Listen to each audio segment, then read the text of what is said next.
नमस्कार, आप देख रहे हैं न्यूज 18। मैं हूं आपके साथ मेनका चौधरी। और महाकुंभ के शाही स्नान के लिए हरिद्वार पूरी तरह से सज चुका है। ढोल नगाड़ों और हर हर महादेव के नारों से देवभूमि गुंजायमान है। गंगा किनारे नागा साधु संतों का मेला हरिद्वार महाकुंभ को और भी भव्य और दिव्य बना रहा है। तो चलिए आपको सीधे लिए चलते हैं, हरिद्वार की ये रिपोर्ट दिखाते हैं।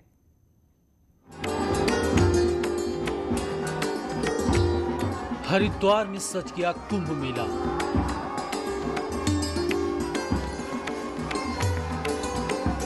ढोल नगाड़ों की धुन से देवभूमि गूंजी। नागा साधु संतों का निकला मेला।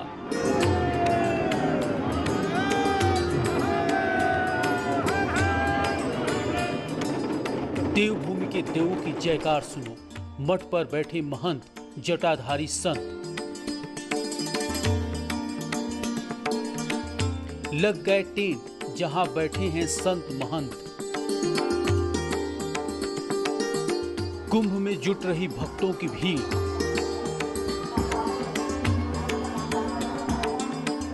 महाकुंभ में गंगा किनारे जमे श्रद्धालु।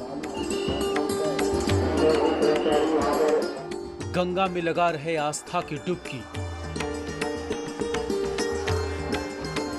देवभूमि में देखो महाकुंभ की झांकी।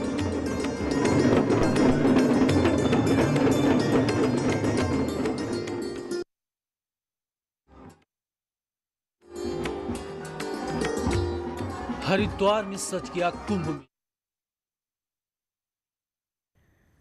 ये तस्वीरें हम आपको हरिद्वार की दिखा रहे हैं। महाकुंभ की ये तस्वीर देखिए, अद्भुत तस्वीर जहां पर जम गए हैं मठ। एक बार फिर से यहां पर पेशवाई निकाली गई अलग अलग अखाड़ों की, और उसके बाद गंगा किनारे का ये विहंगम दृश्य लगातार देखने को मिल रहा है। न्यूज 18 भी आपके लिए हरिद्वार से हर रिपोर्ट लेकर आ रहा है। हर दिन की तस्वीर हम आपके लिए लेकर आ रहे हैं। तो हरिद्वार महाकुंभ में पेशवाई और शोभा यात्रा के कई रंग देखने को मिल रहे हैं, और इन्हीं रंगों में एक रंग जो सबसे आकर्षक है वो है किन्नर अखाड़ा। किन्नर अखाड़े के साधु सन्यासी और महामंडलेश्वर जब निकलते हैं तो कुंभ की छटा एक नए आयाम को छू जाती है। लोग इनकी शोभा यात्रा को बस देखते ही रह जाते हैं। आप भी देखिए।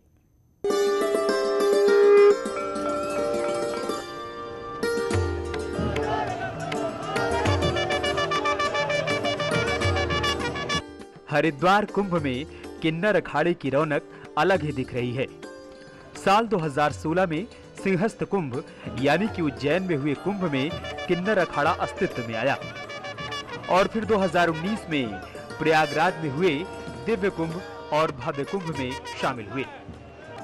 अब किन्नर अखाड़े ने पहली बार हरिद्वार कुंभ में अपनी शोभा यात्रा निकाली और पेशवाई में भी शामिल हुए। काफी संघर्षों के बाद बना किन्नर अखाड़ा अपनी जगह बनाने के लिए चुनौतियों को झेलता रहा। अखिल भारतीय अखाड़ा परिषद के अध्यक्ष महंत नरेंद्र गिरी के विरोध के बावजूद कुंभ 2019 के दौरान जूना अखाड़े ने किन्नर अखाड़े का समर्थन किया। जूना अखाड़े ने किन्नर अखाड़े को मान्यता दी। यही कारण है कि किन्नर अखाड़ा आज भी जूना अखाड़े को अपना बड़ा भाई कहता है। सनातन धर्म से किन्नरों का वजूद हट गया था। वापस हमने किन्नर अखाड़ा स्थापित किया कि सनातन धर्म में किन्नरों का स्थान वापस हो, और जूना अखाड़े ने एक बहुत इंपॉर्टेंट रोल प्ले किया। सबके आशीर्वाद से आज का दिन किन्नर अखाड़े के लिए एक महत्वपूर्ण दिन है कि जूना अखाड़े के साथ आज हम नगर प्रवेश कर रहे हैं अपनी देवी देवताओं को लेके। हरिद्वार महाकुंभ में अपना जलवा बिखेरने को किन्नर अखाड़ा जहां तैयार है, तो वहीं लोगों में भी किन्नर अखाड़े को लेकर उत्सुकता बनी हुई है। अपनी सभ्यता और संस्कृति को बेहद नजदीक से लोगों को समझाने में भी वे गुरेज नहीं कर रहे। किन्नर अखाड़े के आचार्य महामंडलेश्वर लक्ष्मी नारायण त्रिपाठी बताती हैं कि उनके लिए सौभाग्य की बात है कि संघर्षों का नतीजा है कि मुख्य धारा में किन्नरों को शामिल किया जा सके, और लोग अब किन्नरों के प्रति मानसिकता भी बदलने लगे हैं। ये हमारे लिए सम्मान है। ये मुख्य धारा समाज को सीखने की जरूरत है।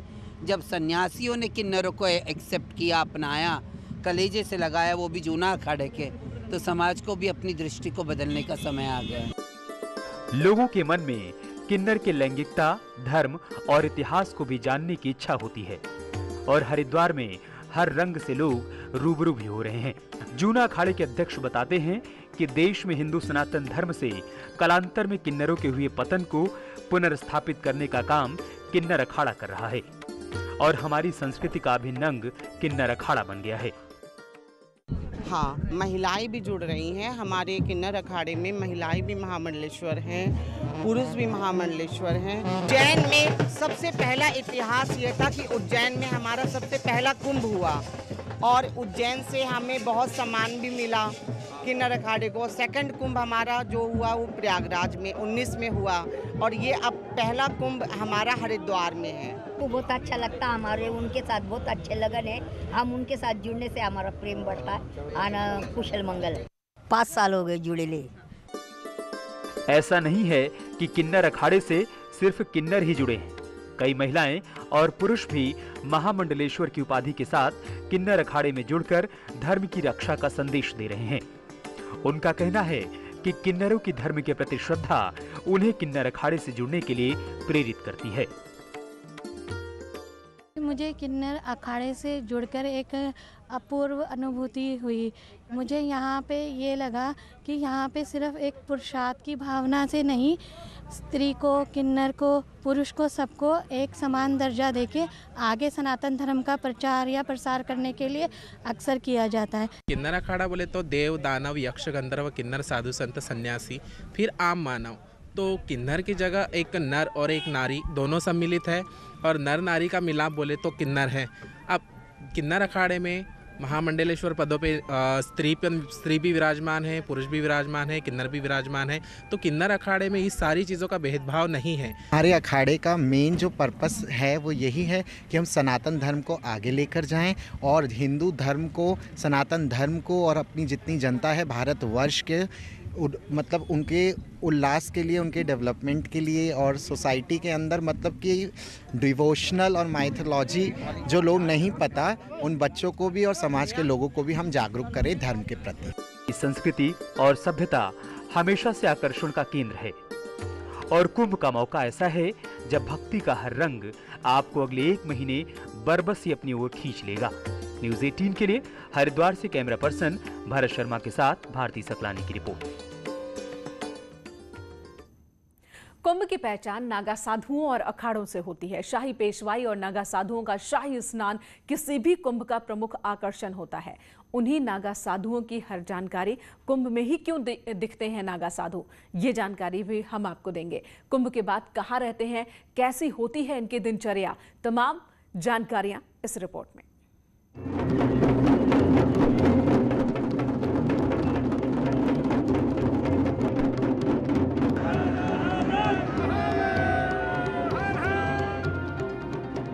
नागा साधु सनातन धर्म की रक्षा के लिए जो सन्यासी अपना सर्वस्व त्याग कर देते हैं, एक बार फिर हरिद्वार में लगे महाकुंभ में जम चुके हैं।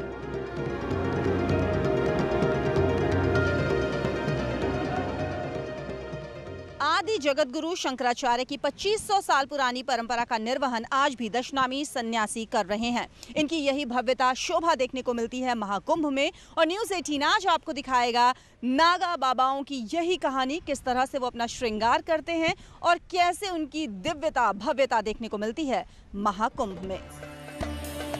सनातन धर्म की रक्षा के लिए जगत गुरु आदि शंकराचार्य ने दशनामी संन्यास संप्रदाय का गठन किया था, जिसे आज भी दशनामी परंपरा की 7 अखाड़े निभा रहे हैं। इनमें से 6 नागा सन्यासी के नाम हैं, जबकि 7वां श्री पंच दशनाम अग्नि अखाड़ा है जो ब्रह्मचारी परंपरा का निर्वहन करता है। देखिए, नागा जो है, नागा सन्यासी 6 अखाड़े हैं। तो जो नागा सन्यासी शिव के दूत माने जाते हैं। जैसे भगवान शंकर अपनी जटा रखते थे, भस्म लगाते थे, वही प्रक्रिया जो हमारे नागा महात्मा वहीं रखते हैं। और हमारा ये मानना होता है जब नागा स्नान को जाता है, गंगा स्नान में करता है, उस समय जो है उसके अंदर जो है जो भगवान शंकर के जो गण है वो उसमें प्रवेश करते हैं और गंगा स्नान करते हैं। इसलिए जो नागा है वो भभूति लगाते हैं, जटा रखते हैं, यही परंपरा है। 4 जगहों पर होने वाले कुंभ में नागा साधु बनने पर उन्हें अलग अलग नाम दिया जाता है। इलाहाबाद के कुंभ में उपाधि पाने वाले को नागा, उज्जैन में खूनी नागा, हरिद्वार में बर्फानी नागा और नासिक में खिचड़िया नागा कहा जाता है। नागा साधु बने हुए हमको 12 साल हो गया है। हम जंगल पहाड़ में रहते हैं और जो है अपने तपस्या करते हैं। जहाँ किसी गंगा किनारे में रहकर सुबह 3 बजे से उठ के स्नान करके फिर भस्मी धारण करके फिर महादेव जी को आवाहन करके अपने ध्यान में मगन होकर रहते हैं। हम लोग ये धरती का रक्षा करने के लिए तपस्या करते हैं। महादेव का कृपा से जो भी हो रहा है वो सब शांति से रहे संसार। सब महादेव का कृपा और दृष्टि बने रखे संसार पर। नागा में दीक्षा लेने के बाद साधुओं को उनकी वरीयता के तहत पद भी दिए जाते हैं। कोतवाल, पुजारी, बड़ा कोतवाल, भंडारी, कोठारी, बड़ा कोठारी, महंत और सचिव उनके पद होते हैं। नागा साधु भस्म श्रृंगार करते हैं जो उनकी दिव्यता को बढ़ाता है। जटा अगर धारण करने के लिए इसको ध्यान में रखना पड़ता है सुविधा से। उधर जटा में भस्म बार बार भस्म धारण करना पड़ता है। जटा में भस्म लगाने से जटा बहुत मजबूत बनता है और यही जटा ही हमारा तपस्या है। जटा रखने से महादेव प्रसन्न होते। जटा उनका जटा महादेव का श्रृंगार है। त्रिनेत्रधारी है महादेव, देवों के देव महादेव है। उनका भक्ति में जो आनंद है इस संसार में ये आनंद नहीं है। दशनामी परंपरा के 7 अखाड़ों में तपोनिधि श्री पंचायती निरंजनी अखाड़ा, तपोनिधि श्री पंचायती आनंद अखाड़ा, श्री पंचायती महानिर्वाणी अखाड़ा, श्री पंच अटल अखाड़ा, श्री पंच दशनाम जूना अखाड़ा, श्री पंच दशनाम आह्वान अखाड़ा और श्री पंच दशनाम अग्नि अखाड़ा शामिल है। देखिए, जब सनातन परंपरा का एक तरह से विनाश की ओर, समाप्ति की ओर जा रहा था, तो आज गुरु शंकराचार्य जी का प्रादुर्भाव हुआ, जिसे हम शंकर स्वरूप ही मानते हैं। और शंकर रूप में उनका अवतरण हुआ। उन्होंने अपने धर्म के रक्षा के लिए अखाड़ों की स्थापना की और घर घर जाकर के लोगों से मांग करके उन्होंने एक पुत्र मांगा कि आप हमको दीजिए धर्म की रक्षा हेतु। तब से उन्होंने अखाड़ा की स्थापना किया और 4 दिशाओं पर पीठ बनाए। श्रृंगेरी पीठ और गोवर्धनपुरी पीठ है और आपका शारदा ज्योतिष पीठ है और द्वारिका पीठ है।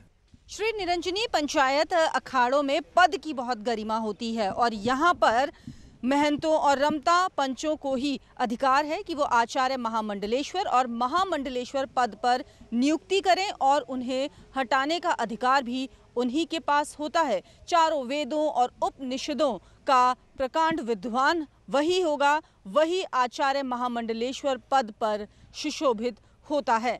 इसके अलावा आचार्य महामंडलेश्वर संन्यास दीक्षा भी प्रदान करते हैं।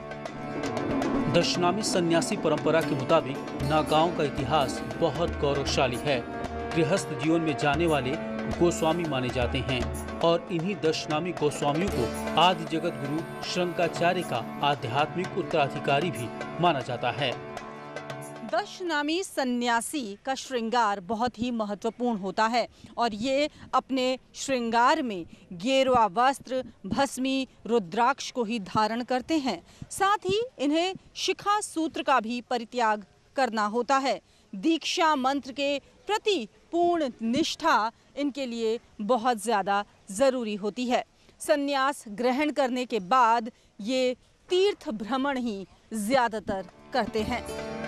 नागा साधुओं का मुख्य श्रृंगार भस्म और रुद्राक्ष होता है।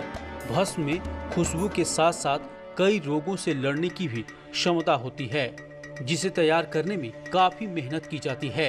हिमालय की गुफाओं में तपस्या करने वाले ये नागा साधु सिर्फ कुंभ में ही बाहर निकलते हैं। ये बनाई जाती है, जैसे गोबर इसको जलाना पड़ता है, दूध में मतना पड़ती है और इसमें जो भी है इतने है भस्मी आने लगती है, भस्मी बना के इसमें सुगंधित आने लगती है। इसको जलाया जाता है, दूध में फेंट के अग्नि में जलाओ, सुखाओ, फिर ऐसे 7 बार कम से कम इसको फेंट के जलाया जाता है, सुखाया जाता है, ऐसे भस्मी बनती है सुगंधित। आज़ादी के पहले से अब तक ये अखाड़े अपनी परंपराओं को निभाते हुए धर्म की रक्षा के काम में लगे हुए हैं। कुंभ में इन अखाड़ों की शाही पेशवाई और नागा साधुओं का शाही स्नान आकर्षण का प्रमुख केंद्र बनती है। हरिद्वार से न्यूज़ 18 के लिए भारती सकलानी की रिपोर्ट। तो कठिन तपस्या और अनुशासन के पालन के बाद ही कोई बनता है नागा साधु। एक छोटे से ब्रेक के लिए रुकेंगे, तुरंत लौटेंगे, आप बने रहे हमारे साथ। भारतीय अर्थव्यवस्था के लिए आत्मनिर्भर भारत का आह्वान बेहद ही महत्वपूर्ण समय पर इसका आह्वान किया गया। ये आह्वान भारतीयों को आत्मनिर्भर बनाने के लिए किया जा रहा है। नेटवर्क 18 की पहल और आईटीसी द्वारा प्रस्तुत स्वाभिमान भारत भी एक ऐसा ही इनिशिएटिव है जो आपको देश भर से ऐसे भारतीयों की कहानियां आप तक लेकर आता है जिसमें सरकार की मदद के बिना ही समस्याओं का समाधान लोग कर रहे हैं। नवाचार और उपलब्धियों की ऐसी कहानियां हम आपको लगातार बता रहे हैं जो बताती हैं कि हम एक राष्ट्र के रूप में कितने मजबूत हैं। आज की जो कहानी है असम के एक स्टार्टअप की कहानी है जो वैश्विक आर्थिक गतिविधियों को ट्रैक करने के लिए अत्याधुनिक डेटा एनालिटिक्स मुहैया करा रहा है।